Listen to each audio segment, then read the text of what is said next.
Hi guys, good afternoon. Magpunta tayo sa tindahan ngayon. Isasama ko kayo kasi naghahanap ako ng chamomile tea. So maghahanap tayo, pupunta ako sa Puerto Rican store.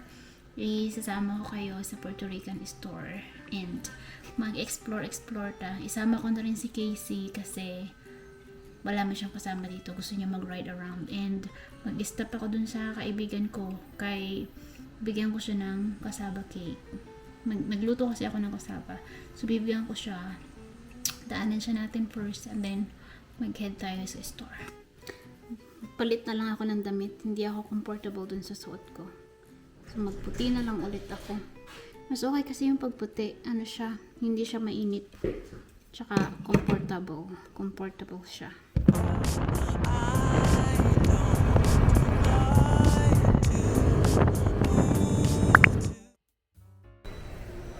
Nag-stop ako dito sa Walmart kasi ibibigay ko yung kasaba cake dun sa friend ko.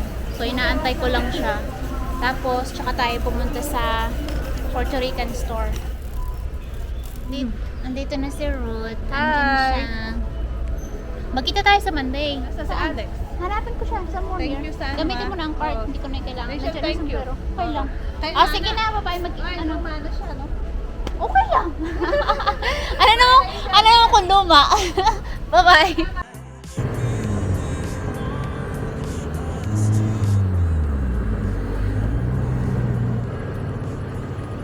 It's raining now. We may get wet.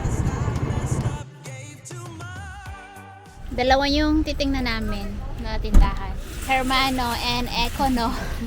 Econo and Hermano. Yung ito-check natin na store. Oh, this is not an entrance.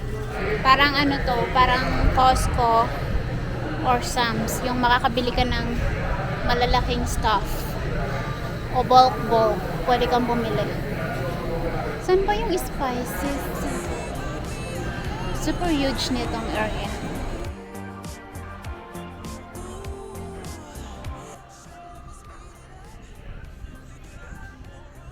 Walang chamomile. Chamomile ba yun o chamomile? Wala man.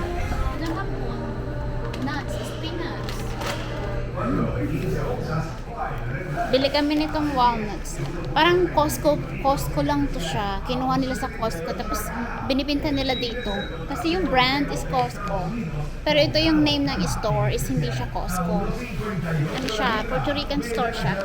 Meron silang mga stuff for cooking. Like pag mayroong party. Super dami. Ito yung gusto kong i-try. Puerto Rican rum. Kaso wala naman akong kainuman dito. Mga kainuman ko nasa Florida. Si Alex hindi naman siya umiinom. Pero gusto ko siyang i-try. Sana.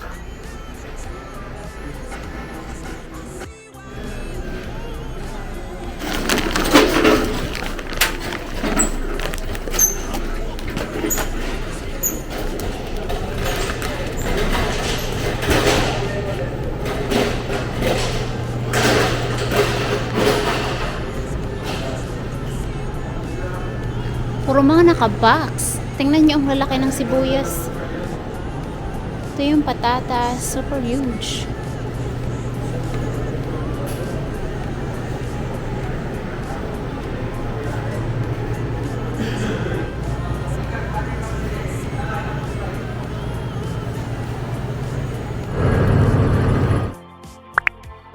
Ito naman yung sa Econo. There's a huge mango for $2. I'm trying to see if they have mangosteen. But they don't have. Tara, ang laki ng mangga. Super.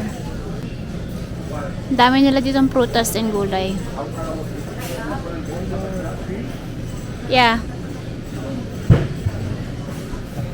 Per pound pala siya. So, hindi siya per pound ang isa.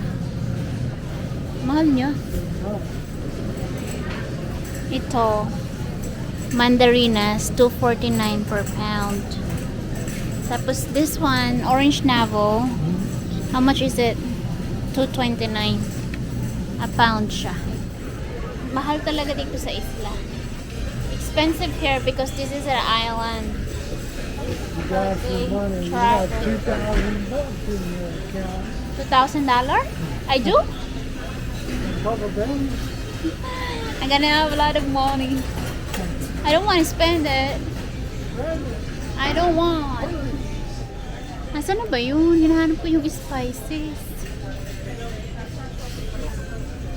Ito yung hinahanap ko, chamomile tea, whatever. So, naghahanap ako ng malaki. Wala akong makita. Let's check the meat.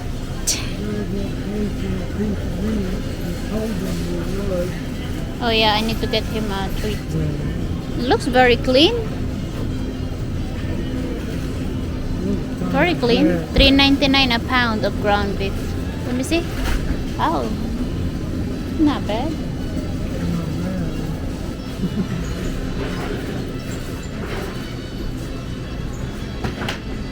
I tried those before. I didn't like it.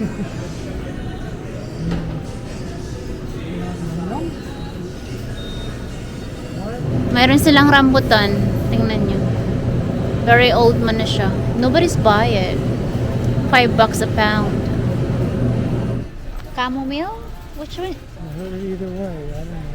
Not sure. I'm saying, I don't know. Hindi ko alam kung paano i-pronounce yung chamomile or chamomile tea. Tinatanong ko si Alex, hindi rin niya alam. English speaker ba yan siya? Kaya hindi tuloy ako natututong mag-English.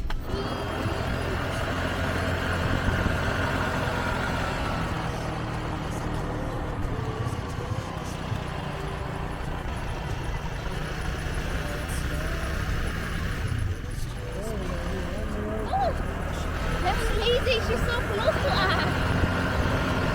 Yung driver ng bahay, ang lapit niya sa amin. Parang gusto niya kaming sagasaan. Slow down. They're super speedy. Magpunta ta sa Marshall. And then here, Palibot. It's raining. Luto ako ng repolyo. Lagyan ko lang ito ng sibuyas, bawang, yung ating kawali, yung cabbage, tapos ito yung manok. Gigisa ko lang to, tapos yun na yung tulingan. Gisahin lang natin itong sibuyas at bawang, tapos ilalagay ko na itong manok.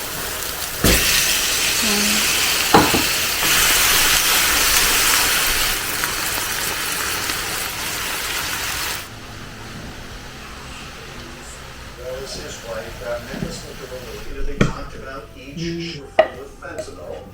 Fentanyl doesn't come from Venezuela. This former president I'm asking by a different president, it just doesn't pass the smell test. So he said we barely understood. So what was this all about if it wasn't about drugs? It won't surprise you. Katatapos lang namin kumain ng dinner. Kumain kami ng maaga today kasi kumain kami ng cabbage. Yung cabbage is really good. I will see you tomorrow. Ko na tong vlog. Tapusin ko na kay maghugas ako ng plate. And then mag-shower ako. Tapos punta na ako dun sa building.